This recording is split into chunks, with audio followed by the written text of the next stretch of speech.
தேவையான பொருட்கள்: முட்டை 1, நன்கு கனிந்த தக்காளி 3 முதல் 4 வரை, பெரியது மற்றும் நறுக்கியது. வெங்காயம் 1, பொடியாக நறுக்கியது. கறிவேப்பிலை சிறிது. பூண்டு 2 பற்கள், பொடியாக நறுக்கியது. கடுகு 1 இன் கீழ் 2 டீஸ்பூன். மஞ்சள் தூள் 1 இன் கீழ் 4 டீஸ்பூன்.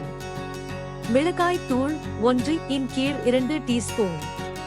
பச்சை மிளகாய் 2, நீளமாக கீறியது. எண்ணெய் தேவையான அளவு.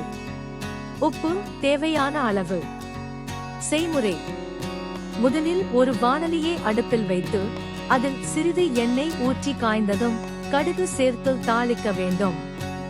பின்னர் அதில் பூண்டு, வெங்காயம் சேர்த்து பொன்னிறமாக வதக்கி, பின் கறிவேப்பிலை, பச்சை மிளகாய் சேர்த்து நன்கு வதக்க வேண்டும்.